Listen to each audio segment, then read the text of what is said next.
The ability to summarize the whole car and covering each and every aspect of it in just a few minutes in a fun and interesting way is something I've always been fascinated by.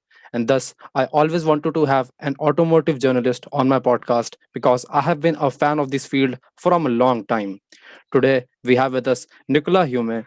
She has been in this field of automotive journalism from a long time, and she is a car reviewer at Carbuyer UK. So, we have tried to break down her journey with cars, with automotive journalism on this episode of Shift with Motordrift. Welcome, Nicola. Glad to have you on the podcast. Thank you for having me. This is very nice, isn't it? Lovely. Yeah, it is. So, my first question for you is when and how did your journey with cars started? Like at what age did the interest start to develop? Well, I can't even tell you an age because it was just one of those that even as a kid, you just noticed every car that was driving past you and you just ended up falling in love with that car. My dad, I remember when I was very young, he always had motorbikes. And I always loved his motorbikes, but he never let me go and get a motorbike license because I was always told that you're going to have an accident, and you're going to fall off, and you're going to hurt yourself. So I was always told I was never allowed to get a bike license.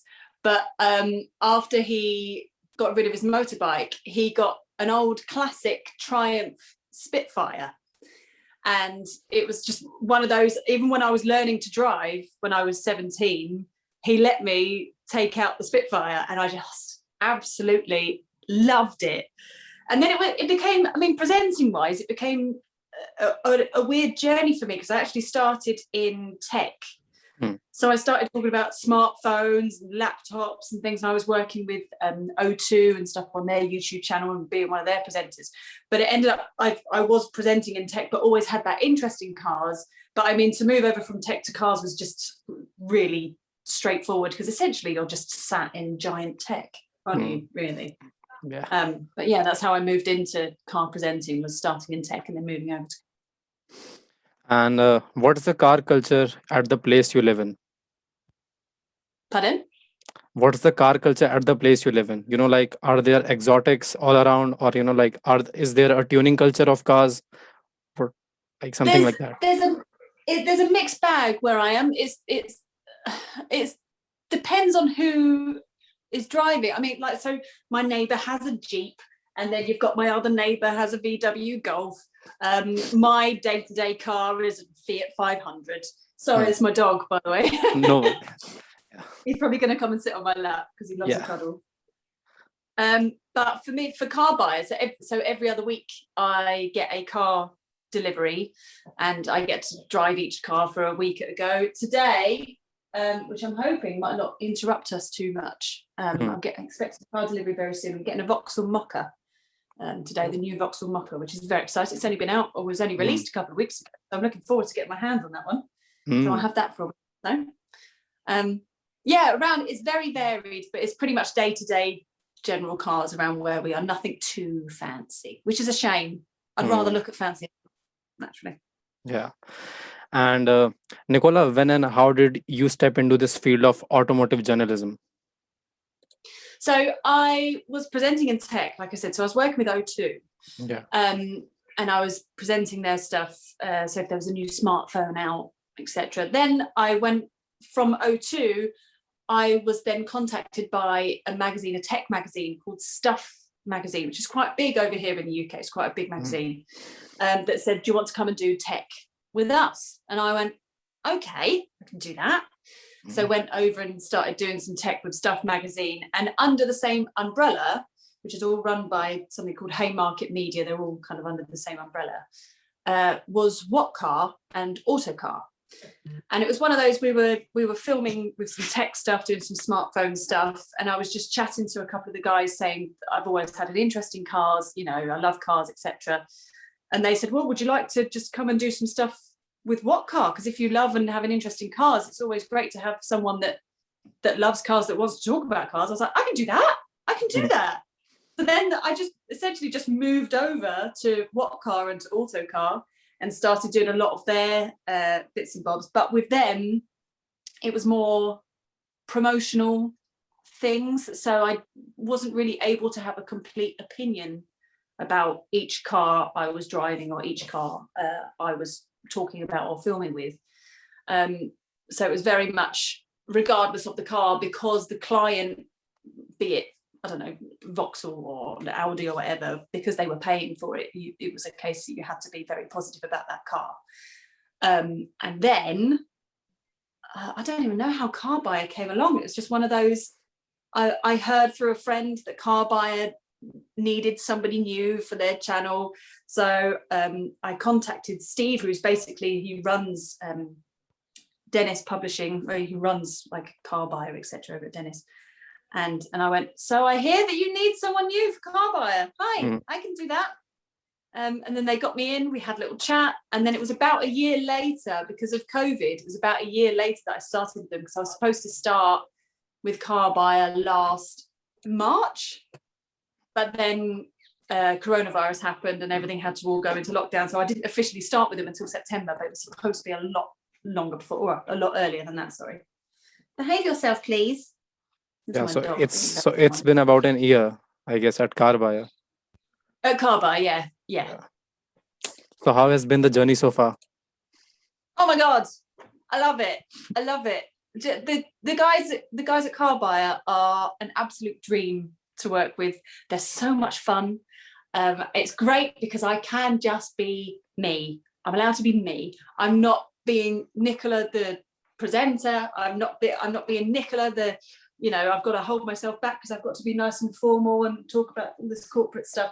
I can just be me. And if I like a car, I like a car. If I don't like something, I can talk about it. And I think that's just awesome, the fact that you can just voice your opinions. I mean, not everyone will agree with my opinion on certain things, like in VW cars, some people might like the touchy, slidey infotainment controls, but if I don't like them, I can say that I don't like them, and I kind of like that. It's nice to be given the opportunity to have an actual opinion on things. But it's also great fun. Rich and the team over at Carbuyer are just awesome, such great fun. So I'm just gonna have to sip my coffee. So, Nicola, can you please explain to the audience the step-by-step process of reviewing a car, from the start to the end? So, like today, for example, I'm getting a car delivery today. Now, I knew that I was getting that car delivery probably about 3 weeks ago. So that would be when we know what car we're expected to film with or what car we're expected to review. So the delivery's coming today. I've already done all of my research into the car. Just do a whole bucket load of Googling, essentially. Just Google everything. And then we have a team sort of behind with Carbuyer that help write bits and bobs. So a lot of the technical side of things, they help write and sort of script that and put that together so you know roughly how you're going to word things and stuff when you're going to talk about it. And then the car will arrive.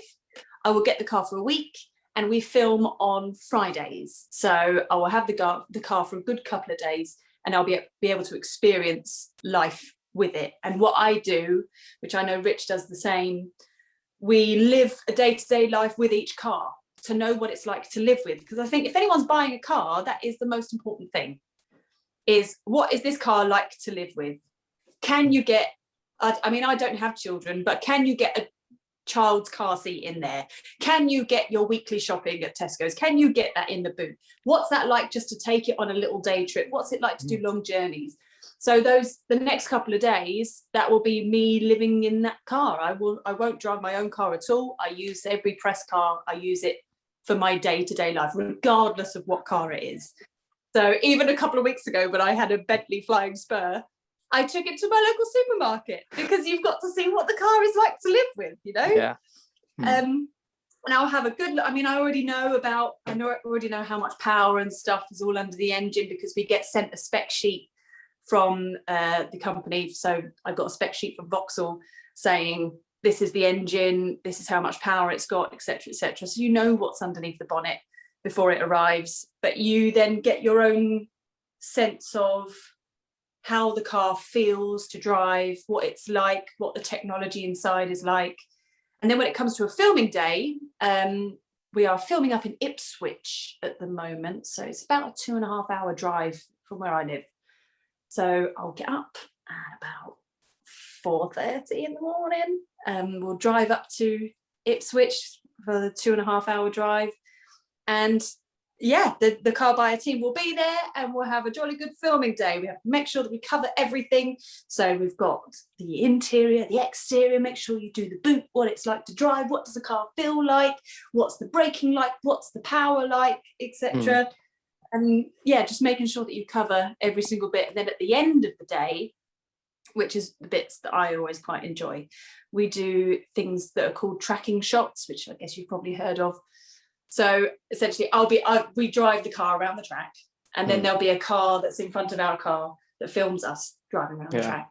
And then you keep driving around the track, and then there'll be all the camera crew that are sort of dotted around that will film you driving around the track. So that for me is my favourite bit, because sometimes when you're going around the track, you're allowed to put your foot down a little bit and experience the speed and power of each car, which I have to say, in the Bentley Flying Spur, was blooming good fun.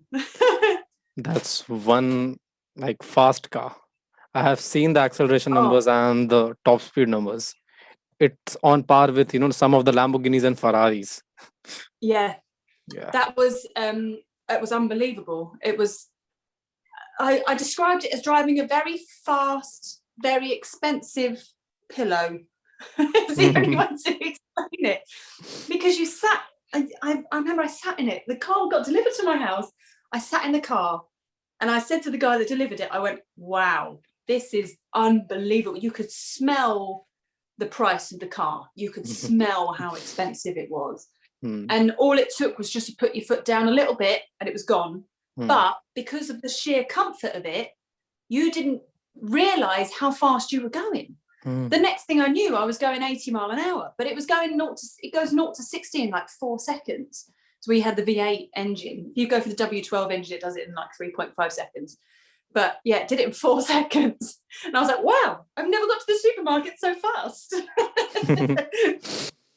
And what's the typical range of cars you can expect to drive from, from from the most affordable to the most expensive cars? What is the range? Okay, so the most expensive I have driven is the Bentley, which was just over £200,000. It's £205,000. We've also covered the Aston Martin DBX, which is the DBX, the SUV. So that was around 180 grand. But then we'll cover the Hyundai i20. We'll cover that. We cover pretty much everything, because that's what people need to see. I mean, the day-to-day cars that we'll be driving, like the Mocha that I'll be getting today, that is an everyday car to most people, something that will fall into the budget for most people. It's worth around 27 grand.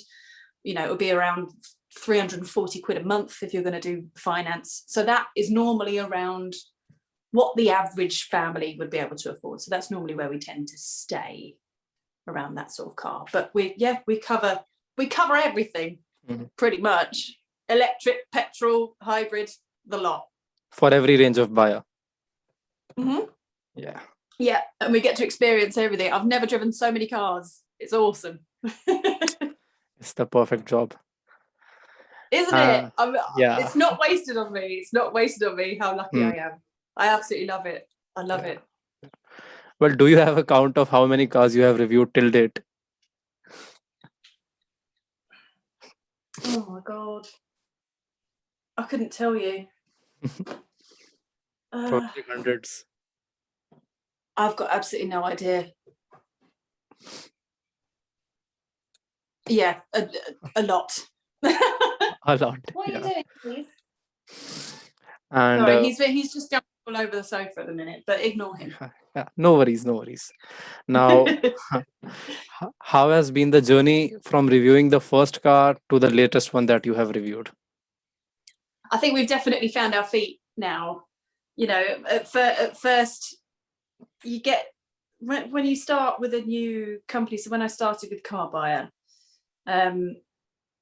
you don't know how far you can take things.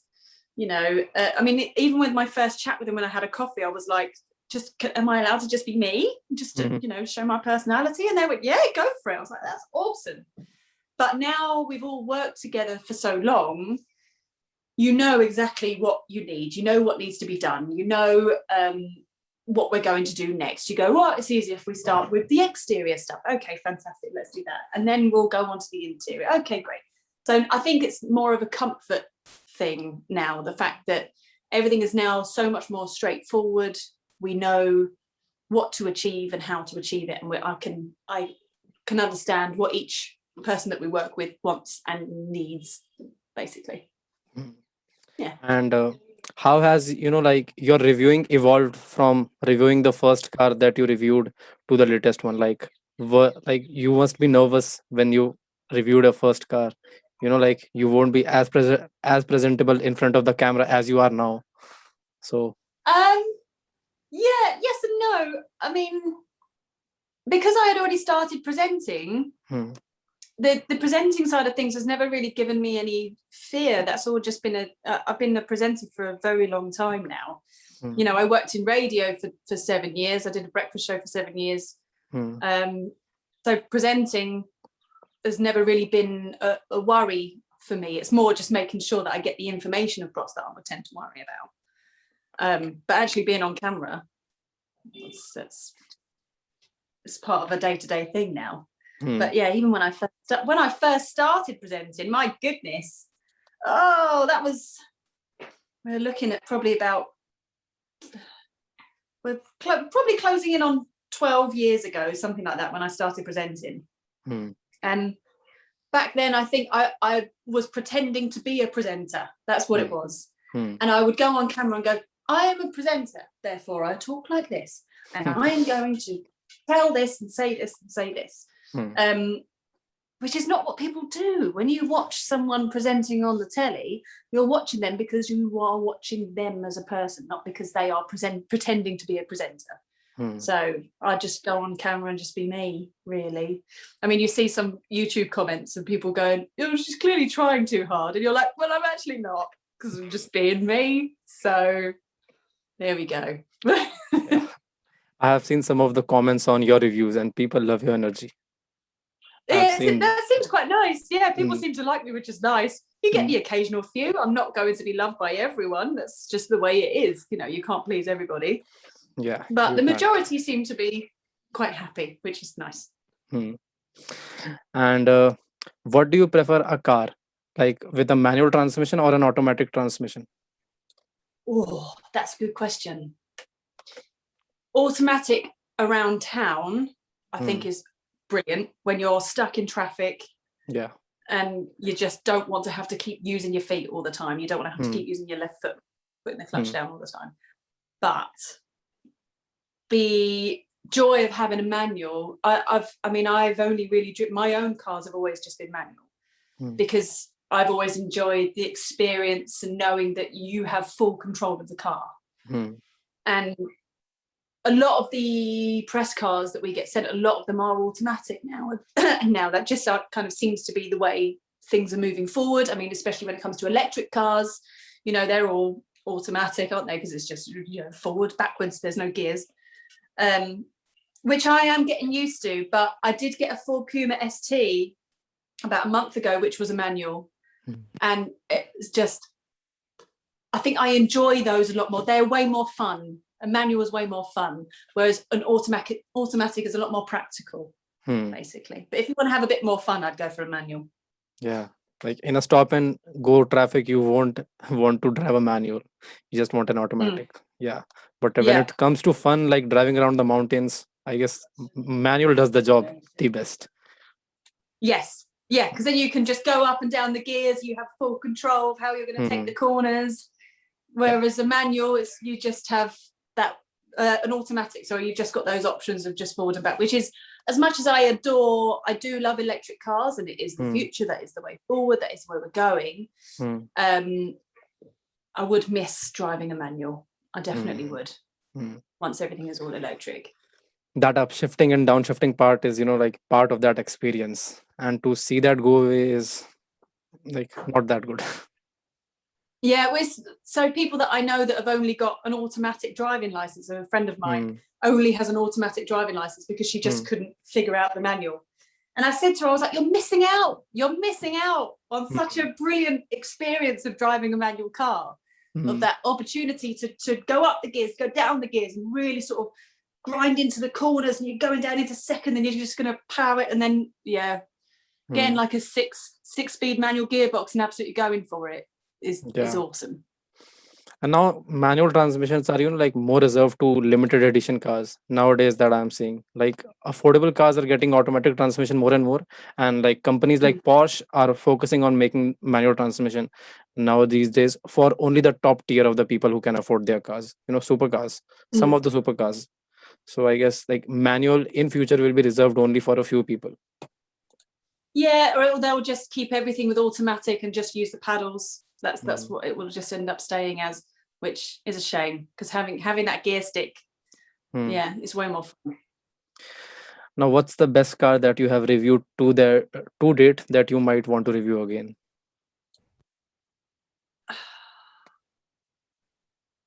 We've already spoken about the Bentley.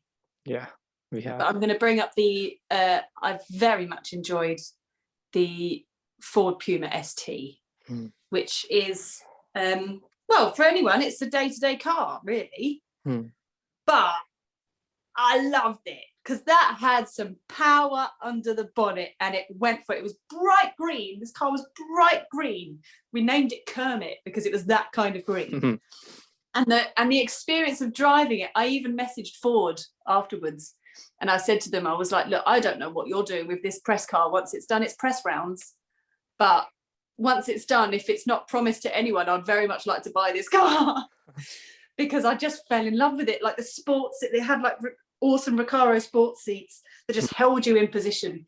And then when you're driving and whizzing around corners, it was like the nose, even though it's like a small SUV, the nose is like just tucks into corners, and it was just so much fun to drive. I absolutely adored that car. Bit plain on the inside, but that's fine with me. If it's good fun, I'll still love it anyway. That was fine with me.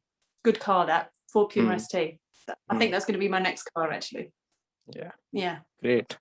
And like, has there ever been a car which you are like I just want to get rid of this car as soon as possible?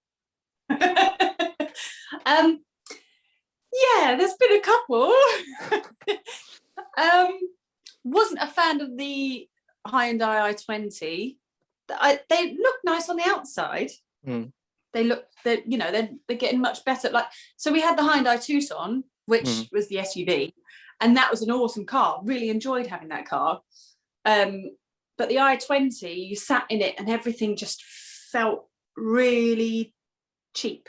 And even though it's cheap because it's a cheap car, but it felt cheap. You can get cheaper cars that can somehow look a little bit expensive or feel a bit more expensive. But that was one of those where I sat in it and I actually said, I went like that. I went, oh no.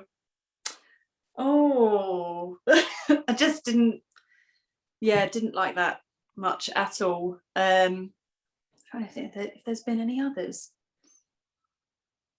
Not really many. It's very nice in person. Lovely car. Even the guy that just dropped it off was like, this is the first one I've driven of this. This was very nice. Yeah, lovely. So there we go. That's a car delivery for you. You got to experience a car delivery. They literally just turn up at the door and give you the keys because of COVID. You know, it's literally just, here's a car. You go, thanks. I'm resuming, okay? Yeah. So how has been the change been for you from, from reviewing mostly petrol cars to electric cars? It was a big change for me. I still struggle with electric cars a little bit. I don't have anything against them. They are the future, and they are just getting better and better and better. But there's little things that I love about them, like how quick they are as soon as you put your foot down and they just go for it. But there's little things that I struggle with still, like the ID3 and the ID4, for example. I remember I sat in the ID3 and it took me forever just to find the handbrake. And I was like, where's the handbrake? I don't understand where this because there was nothing in there. The car is practically empty. You're sitting there, you've literally got a steering wheel, and then you've got the sort of shifter on the right, just behind the steering wheel, that is, forwards, backwards, park, lovely. And I couldn't find the handbrake anywhere. And then I had to get out of the car and then eventually find it and sort of lean out of the car, and then found it because it was on the side behind the steering wheel. It's little things like that that you're like, you haven't thought about this. You haven't thought about, you've put a handbrake where if you're sat in the driver's seat, you don't know where the handbrake is, you can't see it. And the fact that you have to be sat in the car for it to be able to be turned on, or if your door is open, then the car won't go forward. It's little things like that that I think once those have all been tidied up and taken away, then we're on to a winner. I mean, 9 times out of 10, with an electric car, a lot of people worry about the range of a car. So if a car can do, more than 200 miles on one charge. But let's be honest, how often are you going to do a random more than 200 mile journey? Very, very rarely. You're only going to be using it to go wherever you go, like a half-hour drive or whatever. And normally you would know that there's a charging point on the other end. You've probably charged it overnight at home. So I think we're slowly getting used to it. The inconvenience of having to stop and charge isn't as drastic as people seem to make out that it is. I know that normally you can just pull up and fill up a tank of petrol or a tank of diesel or whatever. It takes 5-10 minutes. And the fact that you've got to stop for half hour, 40 minutes to charge an electric car. But it's very rare that you would have to do that so often, when actually, if you've got home charging, then it shouldn't be too difficult at all. I think we're getting there, but I'm not fully convinced yet. Not fully convinced. I will eventually be fully electric, but for the time being, I'm not there yet. But in 2030, here in the UK, you won't be able to buy a petrol or diesel car anymore. They're not selling them anymore. So we will have to make the changeover at some point. But yeah, I'm not there yet. Give me a few more years. I'll get there. But electric cars do suffer with some of, the ergonomic issues, like for drivers, like you told about that handbrake thing. So yeah, there are some ergonomic issues still, which are left to be resolved. But have you ever driven a Tesla? No, never. I've been a passenger in a Tesla, but I've never driven one. It's just one of those that's kind of slipped through the gaps for me, and I don't know why. But yeah, I've never driven one. Never. And I'm gutted that I haven't. I'm sure I will very soon, hopefully. But yeah, never driven a Tesla. Have you? No, not yet. No. Yeah. So, like, which model did you get a ride in? Pardon? Which model did you get a ride in? Like, was it the Model S or the Model X or the Model 3? It was the Model 3. Model 3 I was a passenger in, yeah, which was a very nice experience. I mean, I'm a big fan, especially as a dog owner. I love the fact that you could leave the dog in the car and it keeps the car at a certain temperature. It's like they thought of everything. You can leave the car at a certain temperature, so you know the car won't get too hot if you leave the dog in the car while you just pop into the shops or whatever. It's little things that Elon Musk has thought of that you kind of go, oh, I mean, they win everything, don't they? That's at the what Tesla is moment, winning. every electric car is only ever going to be compared to a Tesla. Yeah. And eventually everything will change. I mean, the amount of electric cars now, I mean, the Mokka is a petrol car that I've just received now. That's a petrol car. But there is the Mokka E, which will do around just over 200 miles. And everyone is now releasing an electric car. It's the way forward, and eventually everyone will catch up with Tesla. So give it time. But Tesla is the current king at the moment. Just the king. Currently, and probably will be for a lot longer. Yeah. Now, like, what are the perks of being in this field? Like, do you get to attend car shows or motorsport events for free or something like that? Well, it's been a weird year, hasn't it? So there hasn't actually been any events at all. I mean, even the Carbuyer Awards, we had to do that we recorded that over Zoom. So I'm hoping in the next few years there'll be bigger events that I can attend. I mean, when I was working in tech, we were going to phone launches and stuff all the time. So now there's more now I'm doing a lot more car stuff. I'm hoping to attend everything. That would be nice. But yeah, for the time being, nothing has been happening, so I wouldn't know. Hmm. What are you doing? Well, one of the perks might be, like getting to drive so many different type of cars. Yeah, Hmm. even cars that like, what's the word I'm looking for? Prospect cars. Is that the right word? Where they kind of go, we've got this idea for a car, so we just did like a rough idea, like the Cybertruck, for example. Yeah. I was gutted that I didn't get to go to that event for the Cybertruck, because that would have been awesome to sit in that, because that is a flipping tank. Yeah. Looks so cool. Doesn't it? Yeah. Looks like it's straight from a Star Wars movie or something like that. Yeah, it does. That's what I said. I said that to my husband. I was like, it looks like it's something from Star Wars, because it's just that design of and the wheels and everything. But even all the interior looks so modern. But from the outside, it's like it's either from Star Wars or like from a Lego set or something. And when it came out, like the looks were very, very polarizing. Some people were a fan of it and some people hated it. But eventually, 90% of the people started loving it, and there are still, a small percentage of people that don't like the design because it's too Well, that's the thing. boxy. When you release something a little bit different, not everyone's going to love it at first, but eventually people sort of swayed towards it, didn't they? Now, the field of automotive journalism looks very good from the outside, like just reviewing cars all day long.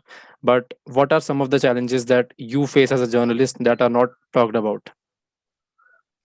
The amount of research that has to go into each review is, so I have a guy called Will who is just awesome, who helps compile the script and sort of put everything together, because there is so much information you have to get across.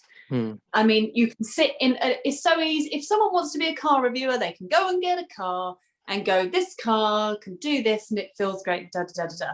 But the fact is, you have to get the information across, and and people, because they want to know everything. They want to know the price, they want to know the engine range, they want to know every engine range. They also want to know what model this car is. Does this model have any extras added on top? Does this have a certain particular tech pack that you can add on top? How much is that going to cost?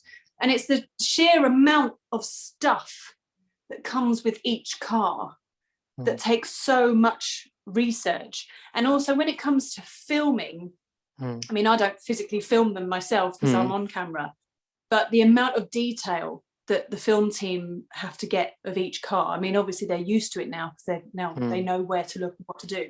But when we film with the Bentley, even the camera crew were saying there is so much to film. There's so much, because there's so much within that one car, and they have to show it because people want to see it.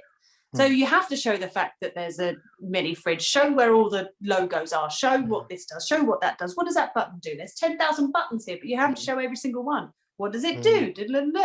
It's the sheer amount of work that goes into each video. I mean, from a YouTube perspective, someone could just click on the video and watch it, and it's a nice 7-8 minute video, and they'll go, oh, lovely.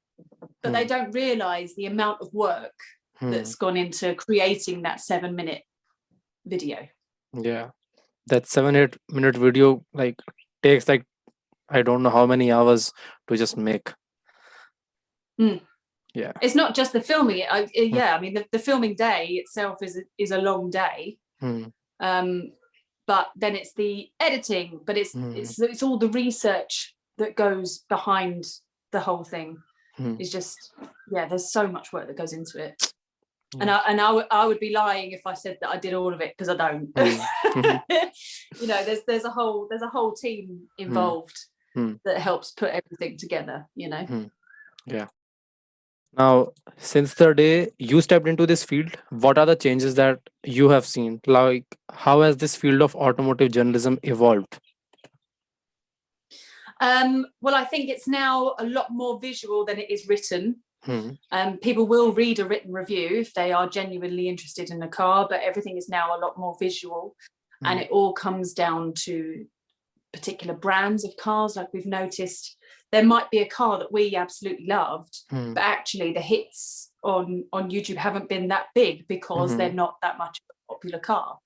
So the Kia Sorento, which was reviewed by Rich, who is my sort of Mm. presenting partner, he's the editor of Mm. Carbuyer. That video has gone through the roof, and that is because it's such a popular car, because clearly a lot of people are Googling Kia Sorento, and then the video will come up rather than reading the physical reviews of things. So I think definitely it's a more visual experience now than it is a written experience. And what are your future plans in this field of automotive journalism? Your future plans? I would like to stay with Carbuyer for a lot longer, because I'm having a great time with them, and I feel like I'm part of the team now. So I've you know, I'm not going anywhere anytime soon.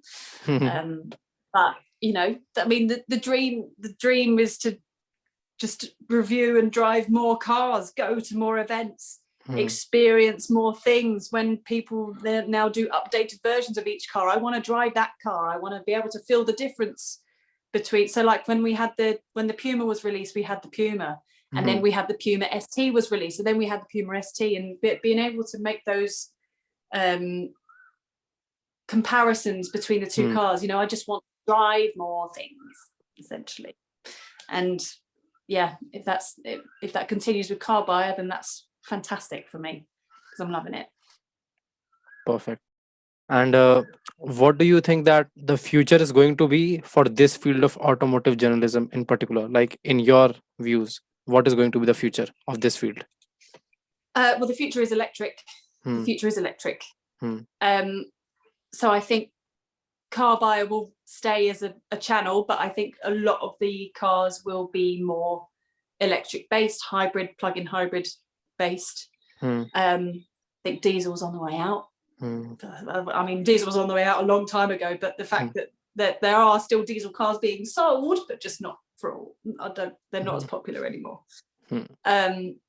Yeah, I think the future is electric, and I think the future is exciting in a way, because some of the electric cars and the designs that you're seeing now are just mind-blowing. What these cars are capable of are just incredible. I mean, seeing Tesla, but also seeing the smaller cars, seeing the ID3, and knowing what this ID3, which has just been built from scratch as an electric car, knowing what that's capable of. And we're only on that first version. It's just going to get better and better and better. It's just going to get faster. It's going to get further. It's going to get high tech. It's going to get so much more awesome. The design is going to get better as well. And then you've got other brands. The Volvo XC40, I drove the electric version of that last week. And even that, at first you sit in it and you go, oh, okay, well, this just feels like a normal car. I think electric is going to be the new everyday, which means people are going to be driving around town a lot quicker. That's what I think. That first little push, you just kind of go, woof. Yeah. Future is electric. Yeah. And self-driving cars are, like becoming normal these days. That is going to be another. Well, it's like, so our house where we live, we are in talks now to basically dig up the drive at the back.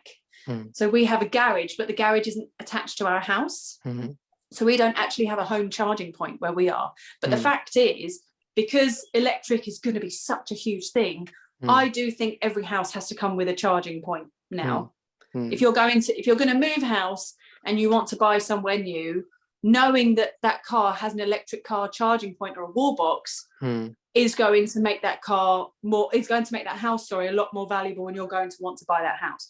So what we're going to do very soon, actually, around the back of the house where our garage is, we've spoken to our neighbour, and we're going to sort of team up and basically dig up, so then we can put power into the garage, so we can put an electric charging point, even though neither of us have an electric car yet. I think it's important to prep and have that ready, so then eventually, if we do have to sell the house, we know the house comes with a charging point, or if eventually we get an electric car, we're ready and prepared to do it.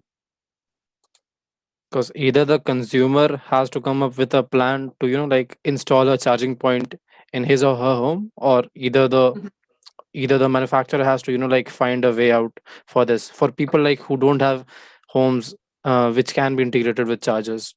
So it will require some efforts from both the sides.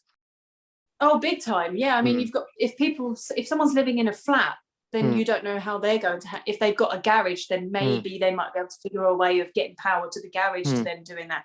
If they've got a flat but they don't have a garage, or they just have on-street parking, then they're going to need to figure out. There needs to be a way of having on-street charging, and that it's not going to cost the consumer too much money. I mean, in the long run, it makes it worth it, but in the time being, it does make everything appear a lot more expensive. Yeah. And do you plan someday on reviewing cars for Top Gear?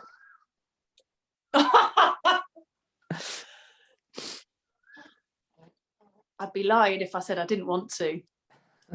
That would be amazing. They found a good team though on Top Gear. The Top Gear team at the moment are brilliant, and it took them a while to find their feet once Clarkson and all that left. But I think they've now found their feet with it, so I don't think they'll be changing it anytime soon. But if they want to change it anytime soon and they want to give me a call, then I'm ready. They are literally the largest automotive content outlet. Huge, yeah. Globally as well. Yeah. Now, what advice would you give to a newbie who plans on entering this field of automotive journalism? Be yourself. That I think is the main key. You see some car reviewers, and you watch them and you think, you're trying to give some information, but I want to see you, and I think that's what makes it a lot more interesting for the viewer to watch. Not every person is a car nut. Not everybody is. But the fact is, your next door neighbour, John next door, might just be interested in buying a VW Tiguan or something. And he doesn't know anything about that car. And he doesn't know where to start with that car. And he's going to watch some reviews. And if you're just going to sit there and just talk about it and be a bit boring about it, he's going to go, I'm bored, switch it off. So if you're able to put a little bit of personality into what you do and show you and show what you're like and your genuine experience and your genuine way of living with that car, then people can connect with you and they'll understand exactly how you're feeling. And I think that's the key to moving forward. If people see me taking a Bentley to Tesco's to go and do my weekly shop, then they'll go, well, if you can take it to Tesco's, I might be able to take it to Tesco's, because you can. Exactly. There's no harm in just being you and showing a bit of personality. And the first reviewer, which I saw that he was being like his original self was Matt Watson from Carbuyer. Oh, yeah, he's awesome. I love his car reviews. He's brilliant. I've been watching him for a long time, and I think he's fantastic. He is just one of those that's just not afraid to be himself, and I think that is the way forward. Absolutely. Yeah. I haven't met him yet. I'd like to meet him one day. That would be nice. All the like the stupid stuff and the quirky stuff he does on the screen, that just makes him much more likable. Yeah, definitely does. Definitely. I think he's brilliant. He's brilliant at what he does. He knows what he likes. Not everyone agrees with his opinions. He's not a fan of Hyundai. He's not a fan of Korean cars or whatever. And he's not afraid to say it, but go for it. But so not everyone's going to agree with him, but you watch him because he's interesting and he's entertaining. But he's also just being him, and I like that. Now, Nicola, do you have any parting words for the audience? I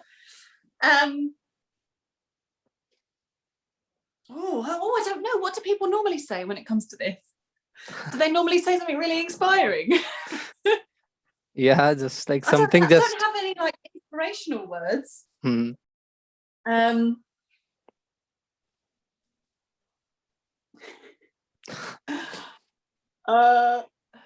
Okay, well, I'm gonna plug then. That's what I'm gonna do, and I'm gonna say subscribe to the Carbuyer YouTube channel and watch out for every review. Whatever car you're interested in, I guarantee we will be covering it at some point if we haven't already done it, because we will cover every single car, from the cheapest car to the most expensive car.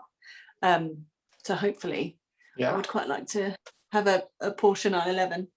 That would be nice. Sometimes I think a Porsche 911 needs reviewing, and I think it needs to be done by me. Mhm. And maybe a McLaren. Oh, that would be nice. Oh my goodness. So where we film? So we film in different locations and stuff at the moment. Because of COVID, it's hard to get slots where we are. So we film at a place sometimes called Longcross, which is a film studios, which is in Surrey. And that is where McLaren come and they do test drives for their cars before they sell them on. Or just like while they've made it, the manufacturers come and do a couple of test laps. So sometimes when we're in the middle of filming, you can't help but pause and just go, oh, as you see a McLaren just whizzing past. It's just so awesome. Yeah. One day, Yeah, we will. for sure. One day, for sure. I trust your dream will come true soon as possible. Yeah. That would be nice. Thank you, Nicola, for being on the podcast. I loved having you as a guest. Thank you for having me, and well done with this podcast, by the way. I've watched quite a few now. I've been enjoying them. They're nice chats. Oh, thank you. Thank you. Really means a lot. Thank you very much. Thank you again. Yeah. Nice to chat to you. Yeah. I trust we will have a future episode as well someday. Another episode. Maybe, further down the line once I've done a few more. Yeah, I'm more than happy to come on and chat with you. That was nice. Awesome. Thank you very much. Yeah. Bye. Bye.